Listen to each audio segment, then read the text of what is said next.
New York City, 2020, amid some gust collapsing to the floor. James stood over Walter's lifeless blood, clutching the edge of the door behind him. He spun around to see a shadowy figure standing. Subscribe now. Many things happen in the world, but not all can be forgot. That day, the sky was a canvas of deep, dark grays, heavy with the promise of rain. The streets of New York City were eerily quiet, the usual bustle dampened by the pandemic. Jackson, a 22-year-old pizza delivery boy, zipped up his jacket and secured his mask as he hopped onto his scooter.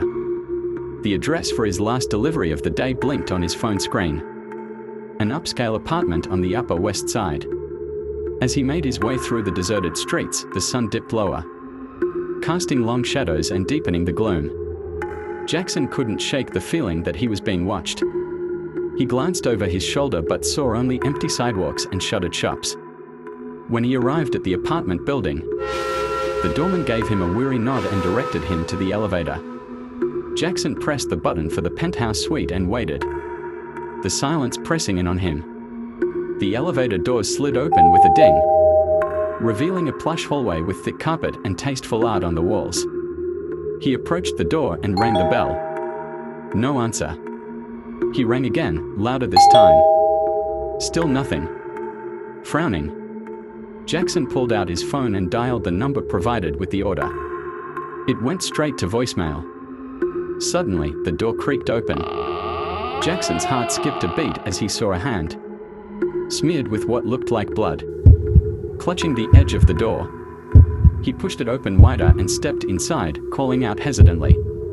The apartment was dimly lit, the fading light from the windows barely piercing the gloom. As his eyes adjusted, Jackson saw a man lying on the floor, a pool of blood spreading around him. He rushed over, his mind racing. The man was dead. Panic set in. He dropped the pizza box and fumbled for his phone to call 911. Just as he was about to hit dial, he heard a noise behind him. He spun around to see a shadowy figure standing in the doorway, a knife glinting in the dim light. Jackson's instincts kicked in and he bolted for the door, slipping past the figure and sprinting down the hall. He didn't stop until he reached the lobby, where he collapsed, gasping for breath. The doorman rushed over, his eyes wide with alarm. The police arrived within minutes, the flashing lights of their cruisers casting eerie reflections on the wet pavement. Jackson was taken to the station for questioning, his mind a whirlwind of fear and confusion. Detective Sarah Hayes, a seasoned investigator with a keen eye for detail, was assigned to the case.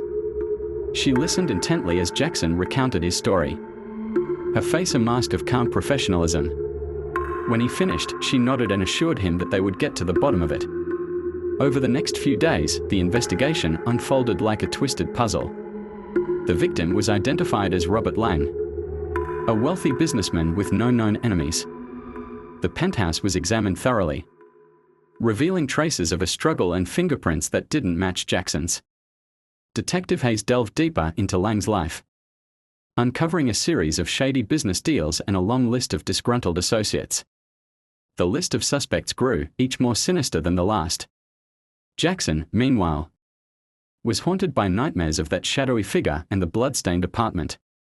One evening, as the sun set behind a thick layer of clouds, Detective Hayes called Jackson with a breakthrough. She had identified the fingerprints from the crime scene.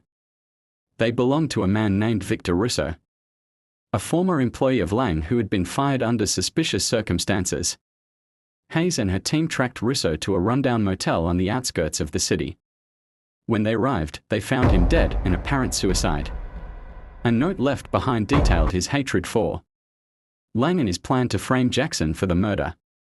With the case closed, Jackson tried to move on, but the memories lingered. Every time he delivered a pizza, he felt a pang of anxiety, wondering if he would stumble upon another scene of horror. The city continued to grapple with the pandemic, its streets still shrouded in uncertainty and fear. And Jackson, forever changed by that fateful night, knew that some scars never truly heal. New York City, 2020, amidst the chaotic backdrop of the pandemic. The city had taken on an eerie stillness. The streets, once buzzing with life, were now hauntingly silent, save for the occasional siren or the rustling of the wind through deserted avenues. It was in this strange new world that James Thornton, a 23-year-old pizza delivery boy, found himself navigating. James had always been a quiet, unassuming young man. He moved to New York from a small town in Ohio, hoping to escape the shadows of his troubled past. His father, a violent alcoholic, had left deep scars, both physical and emotional. In the city, James sought anonymity and a fresh start, taking up a job at a local pizzeria to make ends meet. The pizzeria, Tony's Pizza, was located in a dingy part of town. The owner, Tony, a gruff middle-aged man with a no-nonsense attitude, paid little attention to James, which suited him just fine. His job was simple: pick up the pizzas, deliver them, and collect tips. But as the pandemic worsened, so did the customers' attitudes. Fear and frustration turned into anger and hostility, often directed at the unsuspecting delivery boy. One fateful evening, James was delivering a pizza to an upscale apartment complex. The customer, a wealthy businessman named Richard Harris, opened the door with a scowl. He berated James for being late, even though he wasn't, and refused to tip him. The encounter left James shaken. He could feel a familiar rage bubbling up inside him, a dark echo of his father's temper. Weeks passed and the encounters grew more frequent and hostile. James began to feel increasingly alienated and resentful. He started to develop a fascination with true crime stories, especially those involving serial killers. He spent hours reading about their methods, their motives, and their psychology. It was an escape, a way to channel his growing frustration and anger. Then came the night that changed everything. James was delivering a pizza to an old, decrepit building on the outskirts of the city. The customer, a middle-aged man named Walter, answered the door in a drunken stupor. He grabbed the pizza, muttering incoherently, and slammed the door in James's face without pain. Something inside James snapped. He had reached his breaking point. He returned to his moped, grabbed a tire iron, and marched back to Walter's apartment. The door was unlocked. He stepped inside, his heart pounding, his mind racing. Walter was sprawled on the couch, oblivious. Without thinking, James brought the tire iron down on Walter's head. Again and again. The anger, the frustration, the years of abuse, all of it poured out in a frenzy of violence. James stood over Walter's lifeless body, breathing heavily. The reality of what he had done began to sink in. He had killed a man. But instead of panic, he felt a strange sense of relief. The act had been cathartic, almost liberating. He quickly cleaned up the scene, taking care to leave no traces. He knew he had to be careful, to blend in, to avoid suspicion. The police would likely chalk it up to another pandemic-related incident. He returned to the pizzeria, his mind racing with thoughts of what he had done and what he might do next. As the weeks went by, James became more adept at hiding his dark side. He continued to deliver pizzas, his demeanor as quiet and unassuming as ever. But the urge to kill was growing stronger. He found himself seeking out difficult customers, those who treated him poorly, as potential targets. One evening, he received a delivery request to a suburban neighborhood. The customer was Officer Daniel Thompson, a police officer who had a reputation for being particularly harsh with delivery workers. James saw this as an opportunity. He arrived at the officer's house, his heart pounding with anticipation. Officer Thompson answered the door, already annoyed. "You're late," he snapped. James forced a smile. "Sorry about that, sir. Traffic was terrible." Police officers paid to him and James left that time. In night, James come back to office in a police uniform. Officer opened the door to see who is outside. James asked his officer identity as part of process. He turned to take ID and then James made his move. He had brought a knife this time, carefully concealed under his jacket. With swift precision, he plunged the blade into the officer's back. Thompson gasped, collapsing to the floor. James didn't stop. He continued stabbing until the officer lay motionless. The murder of a police officer sent shockwaves through the department. Detective Sarah Mitchell was assigned to the case. She was a seasoned investigator, known for her sharp instincts and relentless pursuit of justice. As she began to piece together the evidence, she noticed a pattern. The murders were too similar to be a coincidence.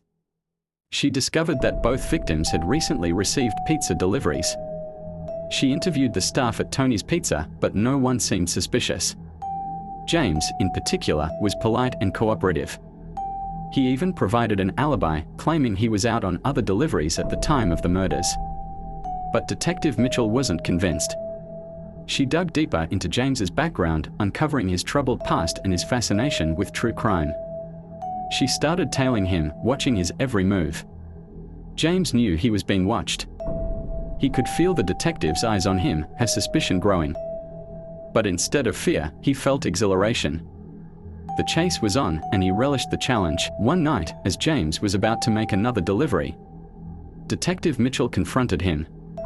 "James Thornton, you're under arrest for the murders of Walter and Officer Thompson." James smirked, his eyes glinting with madness. "You think you can stop me, detective?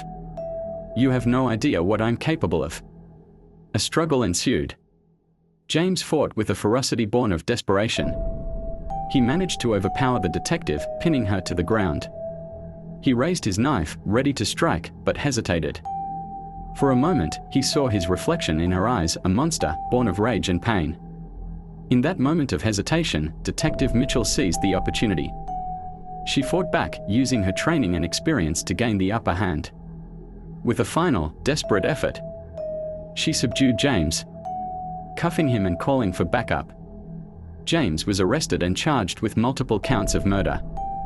The media dubbed him the Pizza Boy Killer, a moniker that would haunt him for the rest of his life. As he sat in his cell, awaiting trial, he felt a strange sense of calm. The rage that had driven him was gone, replaced by a hollow emptiness. Detective Mitchell received commendations for her bravery, but the case left her with a lingering sense of unease. She couldn't shake the feeling that there were others out there. People like James, teetering on the edge of madness, waiting for something to push them over. In the end, the city moved on, as it always did. But for those who knew the truth, the story of James Thornton served as a chilling reminder of the darkness that can lurk within even the most ordinary of life. Thanks for watching. Support us with your like and